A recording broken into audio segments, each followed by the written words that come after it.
physicians seem happier in the independent world. They have more autonomy, more flexibility than working for larger organizations. One of the things that I battled the most with was shame. The thought that I had put all this effort into building what I thought was a reputable career, to leave that and reinvent the wheel. There was an emotional burden that came with, what are my colleagues going to think about what I'm doing here? They're all going to be like, oh yeah, he's going through a midlife crisis. I saw the way healthcare workers were treated during COVID and how little our administration really cared about us. In the middle of the pandemic, they wanted everyone to do televisits from our office because we had to show the patients that we weren't scared. When you have this golden handcuff, you're not thinking about freedom. But when you taste freedom, that's the only thing that matters.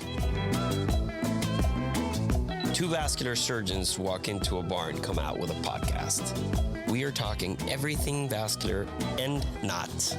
Welcome to the Life of Flow podcast. Work isn't your life, but it is part of it.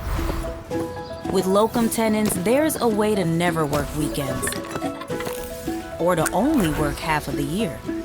You could have a job on the coast with fewer hours and more pay, or work just down the road and have a beautiful work-life balance. Create the life you want with Locum Tenens. Explore your options at locumstory.com. No commitments, no recruiters, just resources.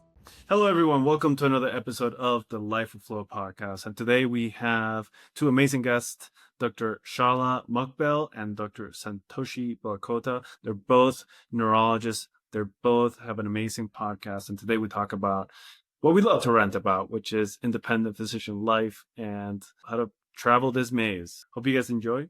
Vamos. Welcome everyone to the Life of Flow podcast. And today we're going to have a good one. We're going to have two guests that are outside our area of expertise or field, but that I think we share many things as physicians, and we get to bring in people outside our sphere of influence to talk about these things and see what we find in common. We have Shala and Santoshi. Welcome. Thank you so much for having us. Actually, we do share something. I do IOM, so I know you're a vascular surgeon. Yeah. So Yeah. there you go. That's my subspecialty. So we do share something more than being physicians. That's awesome. So yeah, Priya introduced us and we had a little chat, and I think we're going to dive into kind of alternative career paths and physician independence. So how about you guys? One of you guys start and give us a little bit of how you guys started, what your career background is, and then how you dove into alternative career paths and how to live the life you want to live. Sure. I can go first. So I am a board certified neurologist and an epilepsy doctor. I'm based out of New York City. And so after I did my residency and fellowship, I did several years of work in academic medicine. And then I decided that it just wasn't for me. I mean, no, I don't want to take away from anyone who's still in academics or who's in academics. I think it's very necessary. But for me personally, I felt like I needed a more flexible model of care just to maintain work life balance. So I transitioned to becoming an independent contractor. So now I do like full-time locums work. I do some non-clinical work. Shala and I engage in advocacy through our podcast, and her and I actually met through one of the jobs that I was doing, and we really clicked because I think her and I had the same thought process in regards to physician autonomy, as well as flexibility and really taking control back of our careers. So that's how we became the Be Empowered podcast. And that podcast is really something that we created to talk to physician entrepreneurs and anyone who might have stepped outside like the traditional path of medicine. And we're having a really good time meeting different people and discussing pertinent topics. Shala and I say it's like therapy for us too. So it's been fun. How about you, Shala? Yeah, I agree with you. So my career path after I'm based in California, Walnut Creek, kind of Silicon Valley vicinity. I did my fellowship here at Stanford. My IOS was IOM, and I right away after fellowship joined a partnership. I was a partner there for a while, for a few years, and but I decided to transition out to completely independent contractor. I didn't find the that autonomy, and for multiple other reasons. So and since then, I've been, yeah, doing different independent work, independent contract work between, different kind of subspecialties in neurology. And also, I do some non-clinical work as well. And the podcasts that Santoshi mentioned, we've actually started our podcast more than a year ago. It's hard to believe that it's been already more than a year, and we decided to go a different way. That just talk to physicians who are either burned out or just giving us a space for physicians to speak, and also to see what they're doing, what they transition to, and what's happening in their lives. And we were, sometimes we were surprised, sometimes we weren't, but a lot of physicians seem happier in the independent world, and they have more autonomy, more flexibility. They're able to maintain that doctor patient relationship than working for larger organizations. So that's where we're at. I think one of the hardest things that I encountered in transitioning in that way, because I've also been through the same process. Vascular surgery career, uh, always thinking that the goal was to be at the top of the food chain in the academic facilities, grinding day in, day out, call nonstop, sometimes to the extreme where a hospital one day decided that nobody was fit to do a central line other than the vascular surgeon. So imagine what that meant coming in and out of the hospital all day to do central lines for patients. It just was absolutely bonkers. But one of the things that I battled the most with was shame, I think. The thought that I'd put all this effort into building what I thought was a reputable career, and to elect to leave that um, while being at a pretty high level and reinvent the wheel. There was a large burden, emotional burden that came with a what are my colleagues going to think about what I'm doing here? They're all going to be like, oh yeah, he's going through a midlife crisis, right? He's bottomed out, which is probably true, right? I mean, it was burning out, um, coping inappropriately, whatever you want to call it. And then also my family. I remember thinking really heavily on what my dad, who was a physician too, would think about me changing so radically the direction of my career into a more flexible, independent, private practice kind of guy. Um, is this a very personal thing that I had to go through, or do you both feel that you've had to quarrel with this feeling that in a way, are we doing what we're doing in life because of it's what we want, or are we doing it because we're trying to appease other people somehow? I think a little bit of both. And I tell you, after I was not associated with with another company or a hospital. Even people in my community, friends, when they see me, they ask me, "Oh, what do you do?" And I said, "I'm a neurologist." And they say, "Oh, are you at John Muir? Are you at Kaiser? Are you?" The first thing that they ask me is that what hospital, what organization, and it's interesting. And I tell them I'm completely independent. Uh, what does that mean? Like, how are you completely independent? It's completely a strange subject for even the people around me. Yeah, I feel the same way.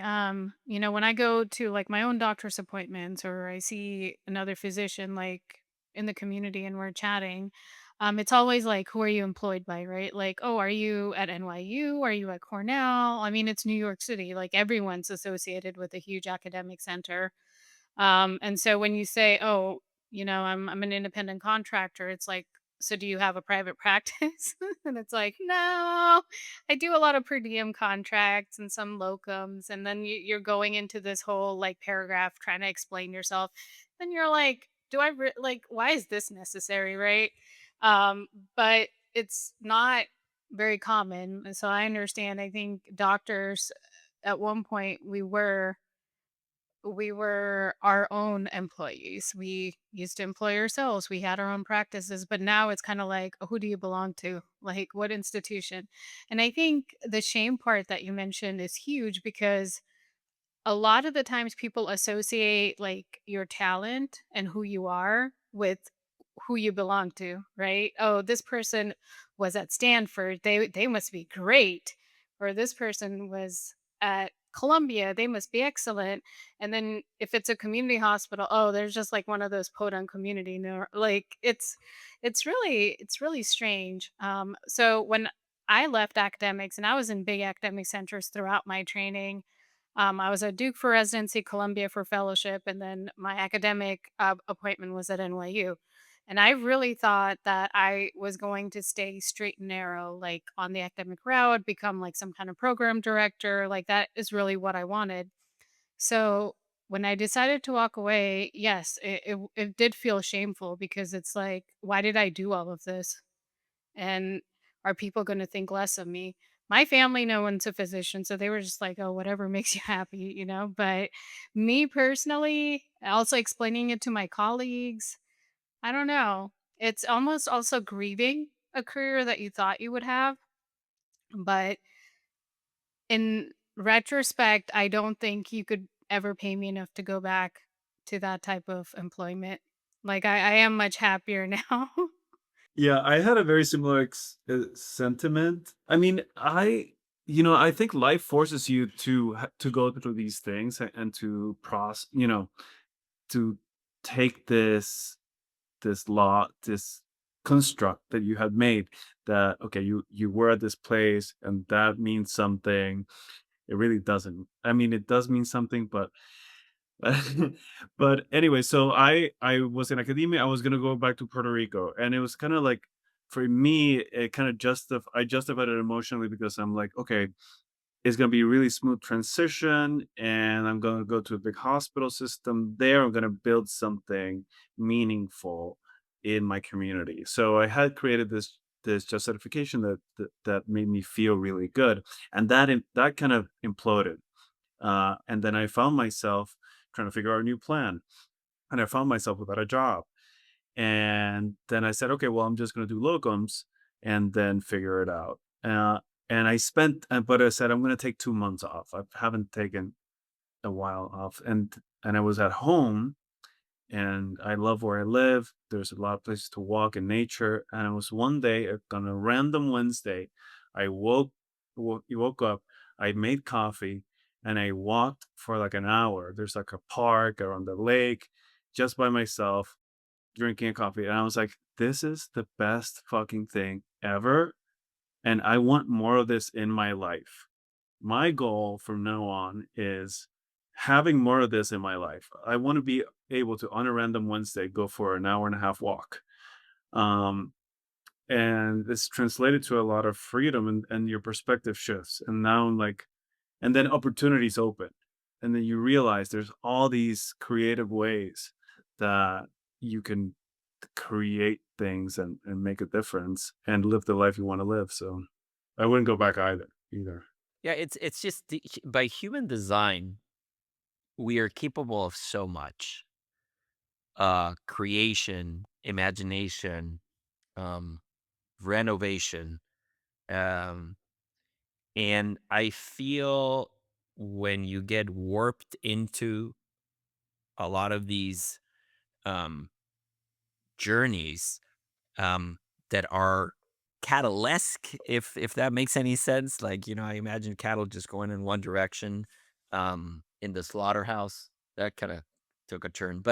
but really, like, everybody's kind of going in this direction, and this is probably what I have to do. And you realize, I mean, there are great paths to your point, Santoshi, but and some people probably thrive in that, but it's very limiting. It does not allow, in many ways, for you to be able to explore so many more complexities and depths of your own personality, of your own entrepreneurship, of it feels like it's just, yeah, I feel like it, in a way, it could be a little bit um intrusive in a way in which it just doesn't let you grow. And by going control alt delete, if you're old enough to know what that means, then you really realize how much more of the world you can explore and how you can do it. And so maybe, let's say that maybe, let's play an exercise here. Let's say that there's somebody right now listening to this podcast driving to work, absolutely annoyed with the routine, um, getting the administrative emails about having to go and do another course to learn how to wash their hands, um, or the sort of email I'm talking about, and they're like, I want to leave. If you were there and and somebody was asking for a friend, what would be advice that you could give them as to how to do this in a way that it's smart? Because at the end of the day, you could be, you could say, "Oh, just quit, go and quit." Well, listen, there's a lot of bills and there's a lot of responsibilities that we have. So it's not like you could just go crazy and then let everything explode. There should be tactical way of doing this. And so maybe using your own experiences in the way that you have gone through it. I know, Lucas, certainly I've lived your tactical process a lot more intimately, but maybe starting with Santoshi, what was your tactical, and how would you advise somebody that comes to you and says, I'm over this. What do I look like? What are the options? How should I look at this, and how should I try to get out of the grind? Yeah, yeah, no, that's a really good question because there are a lot of people who are the sole providers for their family, right? So you have a lot of responsibility, wife and kids, or like a husband. So it's really hard to just get up and go, even though I feel like we all have gotten to that point at some time where you're like, I'm just going to quit. I'm just going to quit and then I'll figure it out. But the way our system is set up with credentialing and all that stuff, it's just not a smart way to go about it because unless you're ready to be unemployed for an extended period of time. Um I mean, I think so I'll first start with like what led me out of academic medicine, and it wasn't like a huge big one-time event. It was just like small aggressions that kind of chipped away at my will to continue academic practice. A lot of it was during COVID. I saw the way like healthcare workers were treated during COVID. I was in New York City during COVID, and how little our administration really cared about us during COVID, right? Um, in the middle of the pandemic, they all wanted everyone to come back to office too and do televisits from our office because we had to show the patients that we weren't scared. Meanwhile, people had like newborns and kids at home and they didn't really care about any of that. Um, Also, like there were a lot of budgetary cuts. So there was a whole list of events. And so I decided at one point that I couldn't continue at doing this. But I also realized that there was no way I could just quit and then figure it out. So I gave myself a year while I was still at the current job. And I started looking for other options. I mean, not during the time that I was working, but of course, I used that year to kind of do my research to see what's out there because there was a lot out there. Think if you're looking at locums, it's easy to get overwhelmed because if you express interest in one thing, you'll have like 50,000 recruiters like spam calling you, and you're like, I don't even know what the market rate for this job is. Like, I need to get educated on that. So I did my research on that, and I looked at telemedicine because that seemed to be the most flexible. what credentialing looked like, what the timeline for all that looked like. And then another thing I did was I worked with my CPA and I got a lawyer to kind of advise me on how going independent would financially look like in terms of taxes and all of those things. Because I didn't know anyone who was going that route. So I got a lot of information off like the physician side gig Facebook group where a lot of people post about being an S Corp and EINs. And like that was all it's nothing anyone teaches us, right? So I had to like learn all of that. White Code Investor, right? I read a lot. So finally, I used that year to basically find some positions, start credentialing for a few things. I set up my LLC and an EIN, and I came up with a plan with my CPA in terms of how we were going to do taxes. Despite all that, after I left, I still had a 3-month delay in working because credentialing just dragged on. It was like some of these companies, like you think like 8 months would be enough to get you credentialed in all the sites they want you to be at, especially telemedicine. That wasn't the case. So also you have to have savings.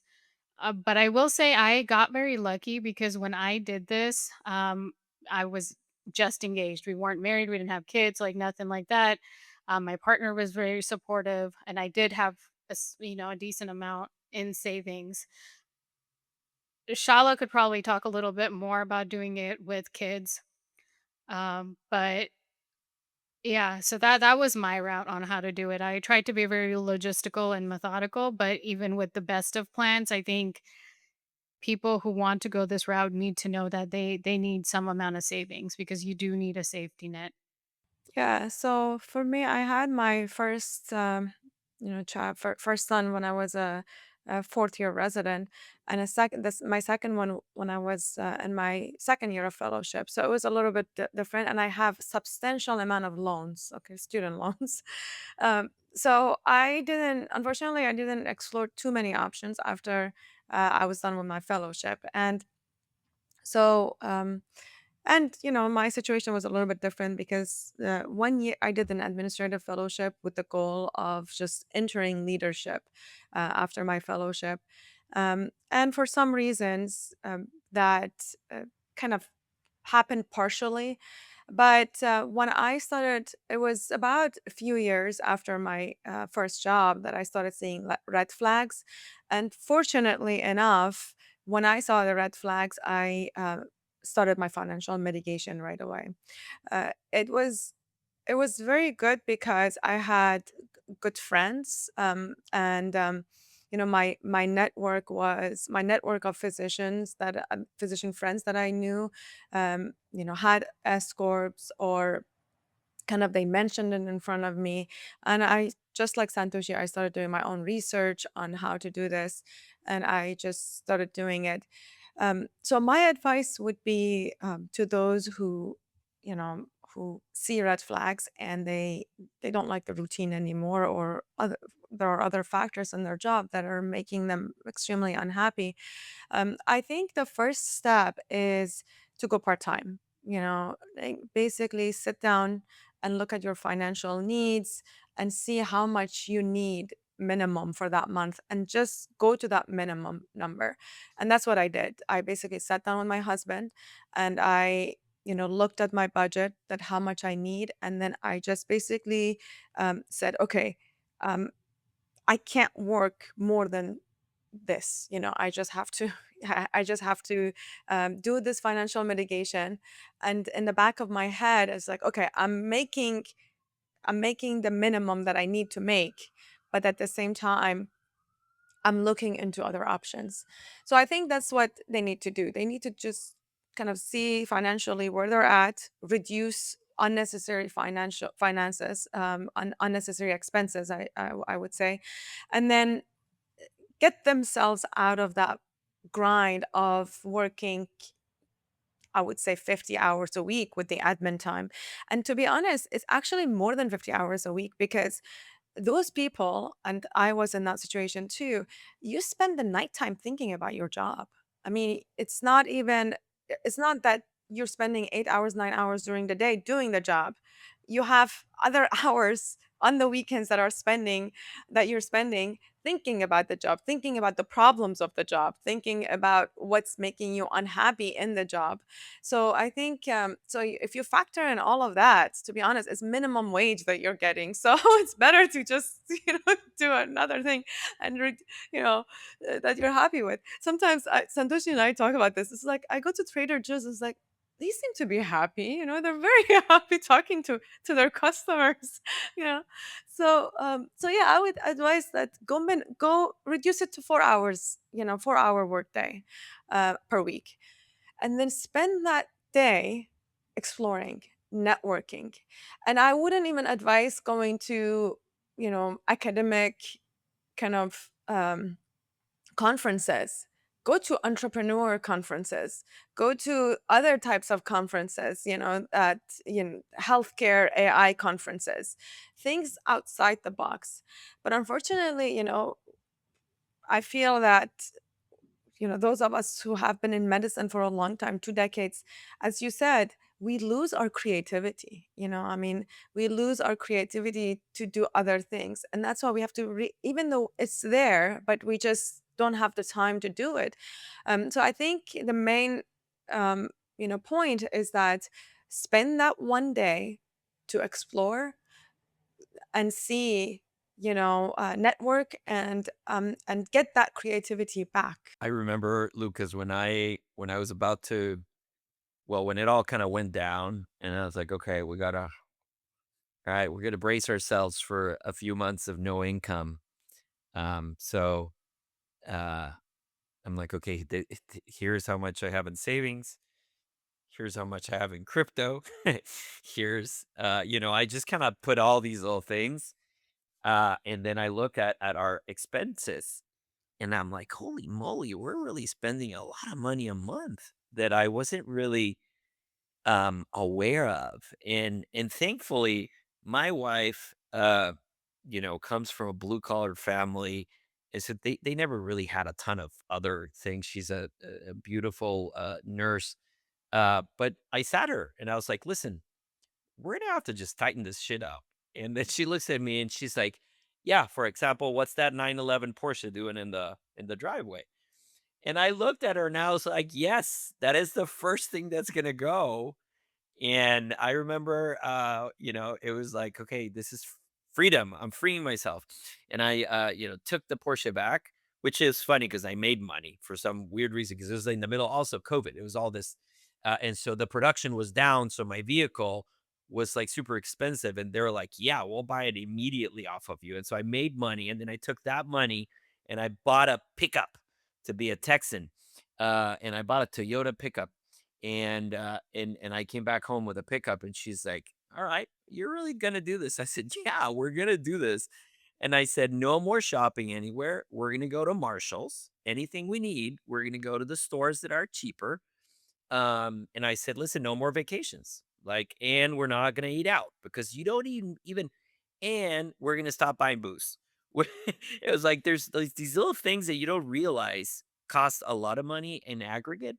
And so we dropped our monthly so down, created a lot more breathing room, and then we just were we planned that very, very strategically. So I do think that there's a way in which you can absolutely scale that back your lifestyle when you have to. And then, there's going to be better days ahead of you in many ways. But that was our strategy. Lucas, have you looked at that and saying, okay, I have to cut away with certain things that I was doing and for a little bit as I compensate this transition? Well, lately, since I'm trying to like learn everything I can about AI, I made myself like my own personal CFO, and I feed it all my statements from everything. And he has like your one goal is tell me where I'm leaking money, and an action plan to do that. So every week it gives me like one thing I get to do and it's usually small, but it just keeps you in that mindset. But like as far as strategic, I would if you're thinking about it, to transition to whatever it is, I think locums is a good bridge.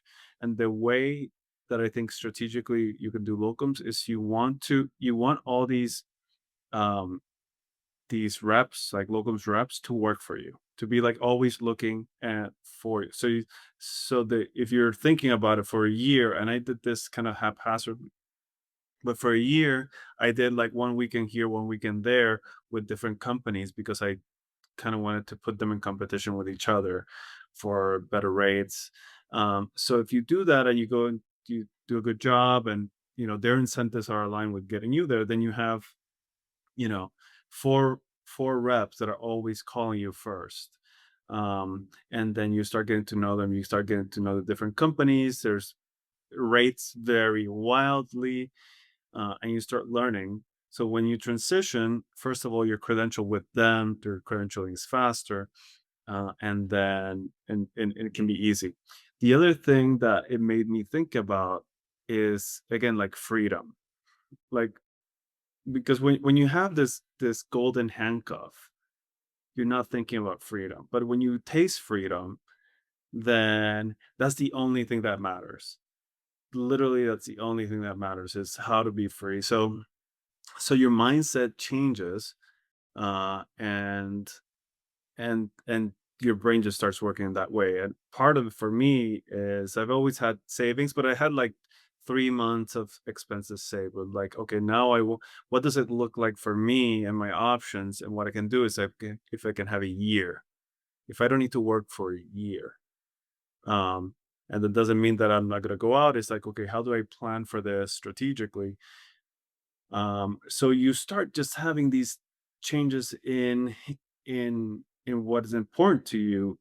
And with that, it doesn't mean that you're going to be without opportunities. It's actually your ability to have freedom somehow drives more opportunities towards you, because your mind is open and people know, and people see that you're doing things, and they want to include you in their things that they're doing, because you already have experience creating things. Like, this is something that Miguel and I are working on, comes from Miguel's ability to do things, right? And people say, okay, I want you to come help me do this thing that I want to do.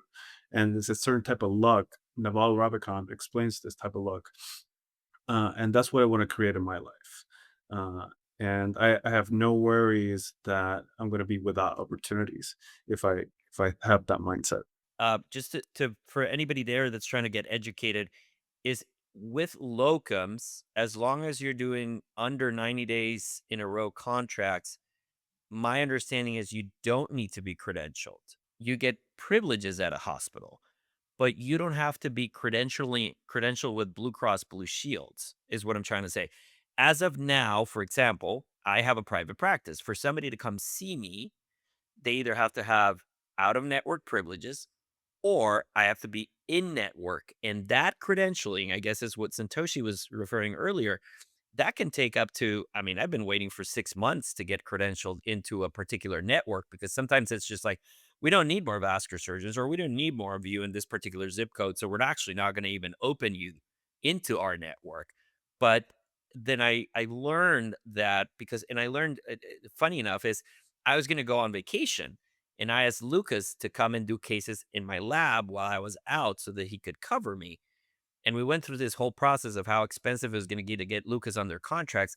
And my credentialing person said, no, no, he's locums. If he's not going to come and work at your place for more than 90 days in a row or 60 days in a row, forget what the number is, he doesn't need anything. He could just come and do cases. And then there's a modifier on the claim that allows that claim to go under your contracts as if it was you there doing the case, but he's just covering you for your vacation time to be out. Is that correct what I'm saying here for anybody out there that's never done this? Well, my understanding is that you do need to be credentialed at hospitals because it's a liability for the hospitals, but the insurance contracts is different. So privileges and credentialing is different than what we have than insurance credentialing. So that's a different story, and it does take the contracts with those insurance companies does take 3 to 6 months. But a lot of these hospitals, as far as neurology, sometimes they don't even bill, for the service. So some, for example, teleneurology, they don't necessarily bill because what happens is that they get to keep the patient in the hospital. They don't transfer the patient out. So they get to keep the facility fee. And so a lot of these neurology companies, they don't bill under the NPI number of the physician. So they can kind of somehow, do either they get a stipend from the hospital. So basically, they don't need to wait for that long process of insurance credentialing for that specific doctor, and also group IDs. So basically, they can use group numbers for insurance purposes. So there are two different things. However, hospitals, they you do need to get credential for the hospital, but locums and I believe all these big organizations that provide staffing to the hospitals, they have some sort of kind of emergency type of credentialing or privileges that takes shorter amount of time, but that shorter amount of time, it's still can be 3 to 6 months. But some occasions when they need help, it can be emergency, which is much faster. It's an interesting path, and then there's actually and there's some people that you might know in the Texas area that help. Um, there's someone that I know that helps that helps hospitals build certain programs, and they it's kind of locums, but it's kind of not. Hospitals come to certain individuals, and they don't really advertise this, and they help source physicians to cover the hospital in a kind of more permanent way, but it's not full time. It's a locums arrangement where it's kind of with the understanding that you're helping the hospital kind of build a program, that you will step away after a while, but you'll be there for other years, a year and a half, and you will cover certain times. Um, but the hospital, has a cardiology group that needs vascular surgeons, and it seems like a more direct physician to hospital negotiation. You don't really they help mediate. I haven't done it, but I was approached to see if I was interested, and at that point I was pretty much covered. But to say that there's many things out there, that many opportunities out there that are not publicized as well, and that if you just do a little bit of digging, a little bit of scratching on the surface, you'll see that there's a lot of opportunities out there. So basically, they provide staffing to the hospital. So they're all physicians, physician-led, physician groups that basically go to the hospital and tell them, okay, we'll staff your emergency department 24/7. You don't have to worry about staffing, and we'll build the program for you. We'll make them your emergency department much better, much nicer, better patient satisfaction. Will drive revenue up and things like that.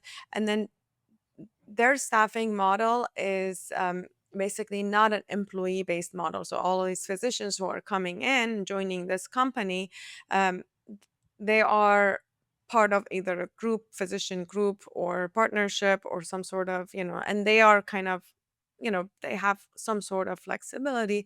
But in the end, if it's a larger organization, it's still going under the same, they have to basically comply with the same bylaws that this larger organization has for them. Santoshi, let me pull you in a little bit because I was very interested in your comment about how important it was in your strategy in your book to bring the CPA and the lawyer into the conversation. Again, framing it from, let's say there's people out here listening that are saying, man, I'm ready to get out. And we've talked about strategy on options and how to get out and how to do locums. And it seems like we focus primarily on locums. So maybe to stay on the locum side is what are what was the advice from your CPA in the way that you should try to bring that income in, or in the way you negotiate how that income is reflected, that allows you to do, intelligent tax management. Sure. Yeah. I just want to add that out while I was listening to you guys speak. I'm like, I wish they like even touched on some of this in med school, right? Like just even a little bit of it. It's like you spend so much time learning like physiology and like reading books, which is fine. And like also patient care. But if we just had like a little bit on negotiating contracts or the business side of medicine, I think it would go very, very far, because a lot of people that, and myself included, when once you get out to your first big boy, big girl job, like, you know nothing, or at least I knew nothing. I'm sure there's some people that are far more educated. But if only like someone told us, like, yeah, credentialing with the hospital is different than insurance companies, and then, blah blah blah. I think it could be really helpful, and I think definitely should be incorporated into med school curriculums. But I was gonna say, I also am a little bit of a conspiracy theorist. I know Lucas and I were talking about that offline. I do think it's by design. I think they want to keep you a cog in the wheel. So, whatever, take with that as you will. You're a doctor, you should just do doctor stuff. We don't want you looking at Excel spreadsheets or anything. The people that teach us are cogs in the wheel, so a cog cannot teach you how to not be a cog. That's a very fair point. Like, I sometimes come across TikTok videos of med students talking about how so much is expected from them, because yeah, I mean, it's progressively getting harder to even get into medical school. I mean, I don't know if I would have cut it at this point if I'm looking back at my numbers, right? And I was like, man, all of that to just be a cog in the wheel. Like, you're going through all of that just to like be a sheep. But, But back then it wasn't that this bad. I mean, I remember when I was going to medical school, you know, I knew a lot of independent doctors, basically kind of, they have their own practice in the morning or around on their patients that they admit to the hospital with admitting privileges, getting, their fair share of the admission. And then in the afternoon they go to their clinic and cover, their clinic. It wasn't this hospitalist employed, you know, um, and then most people, most physicians employed. It has gotten worse, a lot worse in the past 10 years, I believe. yeah, definitely. And I think the education should reflect that for sure. But just going back to your question about the CPA and my lawyer that I worked with. So, the first thing I wanted to know was, if I'm going to switch out of being a W 2 employee, what does that look like? And what are the tax implications? And what can I do in terms of tax, like efficacy? This was before ChatGPT was a big thing, so I couldn't like really ask ChatGPT these questions. So I was trying to read like Reddit, Facebook, physician community groups, doing searches to see what people were doing, because this was all like foreign terminology to me. So the first thing I did was, okay, sounds like I need an LLC, but I know it's different from state to state what you need, an S corp and LLC, and again, I think that's confusing by design. So I contacted a lawyer that I had worked with in the past in something unrelated. He put me in touch with someone else, and he's like, "Okay, so what are you looking to do?" And for me, it wasn't a private practice. I was just trying to be a 1099 contractor, but I wanted to bill under like a company name, not under my personal social security number. I also wanted some kind of asset protection, things like that. So he's like, "Well, it sounds like you in the state of New York, you will need like a PLLC." Okay. I mean, that's something someone could do on their own too. You don't necessarily need to pay a lawyer to do it. It was so like different than anything I had done that I was like, if I'm going to do this, I'm going to get it done right. So he went ahead, created my PLC and registered it for me. After that, I worked with a CPA, and this was a CPA I had already worked with in the past.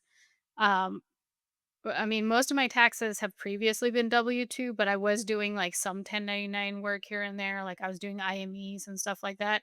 So he was already helping me a little bit with that, but I was never making enough 1099 income for it to be like its own thing. So, and again, I didn't know enough about like, I didn't know all the deductions you could take. I didn't know like what an S corp was, all of those things. So we had like a half-hour phone call where I told him, this is kind of what I want to go in. What do I do with this? And he was very good at explaining, okay, well, in the state of New York, you can elect your LLC to be an S corp, and that's probably going to be the most tax efficient thing for you to do. And so, okay, let's go ahead and elect that. We use that. We had the EIN. And he said, this is what you're going to do. Every time you sign a contract, it's going to be to your LLC and to your EIN. So when the money comes in, create a separate like business like account and track that money. And every time you put something into your business, like if you're buying scrubs, if you're buying a new pair of sneakers, like stuff for the office, whatever, keep track of that as well. He's like, another thing we need to do in the state of New York is PTET if you're an S Corp, which is like quarterly tax payments. So I can set that up for you. And so, so on and so forth. And at the end of the year, we still do like the business tax return, which I can pay myself a W 2, which is like a reasonable income. And that's another thing I had to sit with him to decide what that was. Because if you're only doing contractor work and you're not going through an S Corp, you're going to go through a double taxation, which is going to be very painful. So that's why I say if anyone is trying to do this, get a good accountant. A good accountant is worth their money in gold. Like they're worth the money. Like this is not something you should try to DIY. I mean, a lot of people I'm sure can figure it out. Like we're not. I mean, we're physicians. We're not that like dumb. But I say don't because especially if you're in multiple states, like things can get hairy. Like I do some stuff out in California, which also is a very high tax state between New York and California, and it's like so I file taxes in 2 different places, and it can get very confusing if I did not have someone, kinda leading the way on how I do things. So that's kind of how it started. Um, One other thing I think if you're going to be independent is your 401k plans. That was another thing I had to think about. So I actually, and this isn't like a endorsement for any company, but I work with Facet, which has been good. I have a financial planner through that. But I was with them even before I became independent. He kind of manages my brokerages and stuff, which again, people can do this on their own. But we have a 401k that's a solo 401k. I put money into it as an employee, match it at the end of the year as a employee and an employer. So all of those things they kind of help me with. So I do have outsourced some of this stuff. And again, people can do it on their own. For me, this is just what works because I otherwise have so much other stuff going on that I would get very overwhelmed and I would do stuff incorrectly, quite honestly. So that's the basics of it. And then of course there's like other things that come into play like benefits. Like if you're self-employed and you don't have a spouse who has a W-2 job, benefits are gonna get tricky, but I think in most states, there's, like, a marketplace you can go through, which is I go through the marketplace, and it's expensive, but again, some of your premiums or all of your premiums and if you have high, medical costs, those could be write-offs as well, depending on how you're filing your taxes. So, yeah, I mean, sorry, I spoke a lot, but I hope that kind of covers most of it.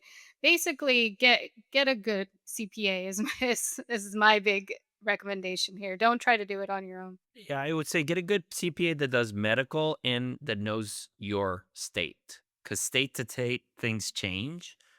And so, for example, I have a guy that's great at medical that knows Texas in and out, and so the conversations are a lot more educated. And you want also somebody that's also a little creative because I feel CPAs.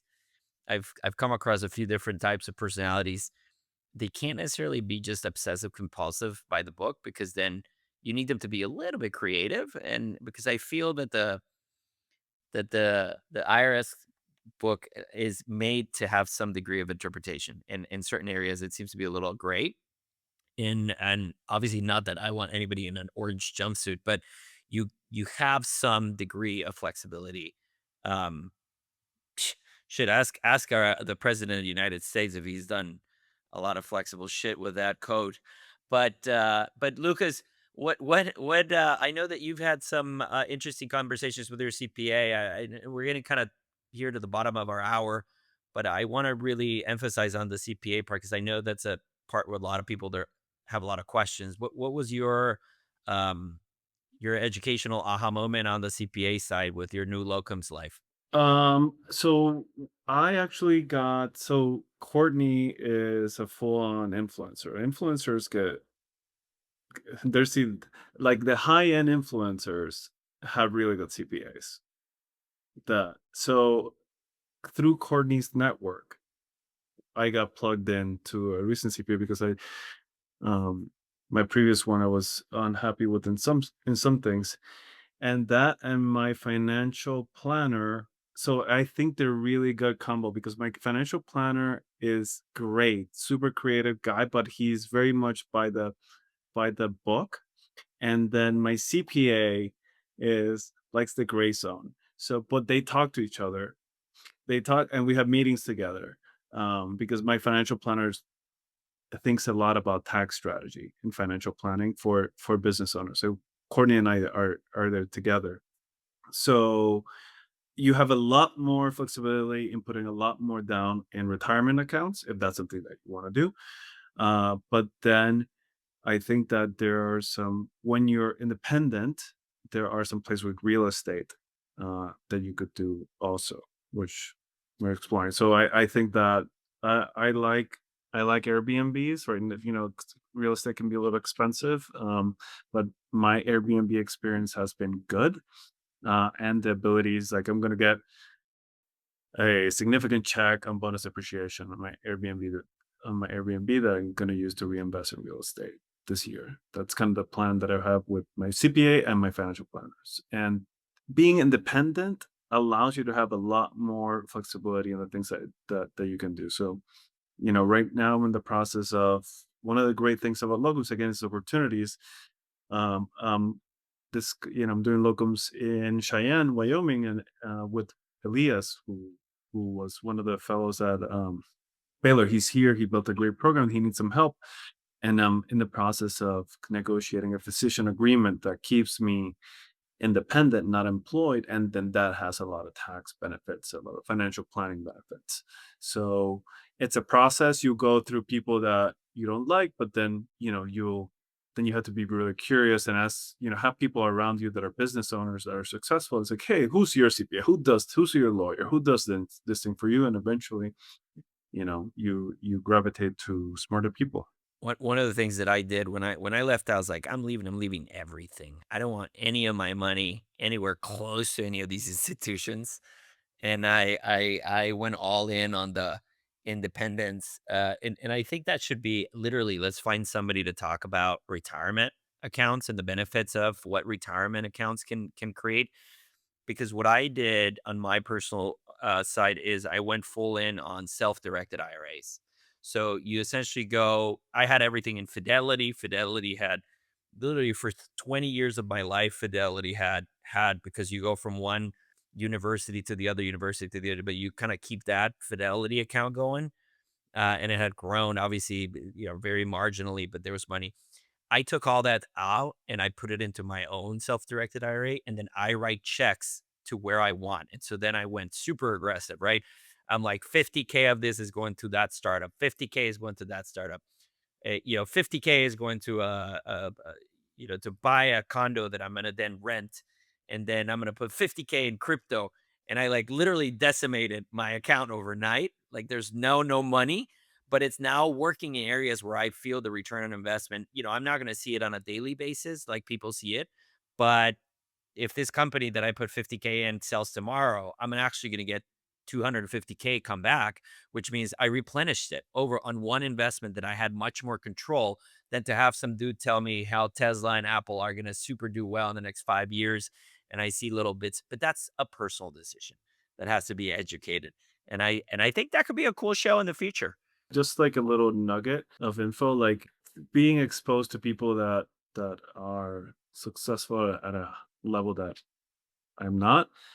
I've talked to financial planners that don't take people that make less than X amount of millions of dollars. So that tells you that there is something that those guys know and are doing that the guy that you're paying, you know, 5K, 10K, or like whatever percentage of your net worth that they're managing, 1%, don't know, right? Because there's a reason they charge, you know, they work with those people. There is something there. So um, there's levels to every game. So we just get to learn how to play it. Well, Santoshi and Shala, we're at 1 hour. This is what we asked from you on a weekend, and I really appreciate you coming on board. We are going to certainly tune into your podcast, follow you guys, and hopefully we could do more collabs. We love this, and we love your insights. And thank you for being on the show today. Thank you for having us. Yeah, thank you for having us. And yeah, we would like to repeat this. Yeah. It was very. I think that the audience would, would benefit, Oh, we could and talk it'll be forever. I helpful mean, for there's so everyone. many things to I know. discuss. So definitely. Thank you. All right, guys. See you.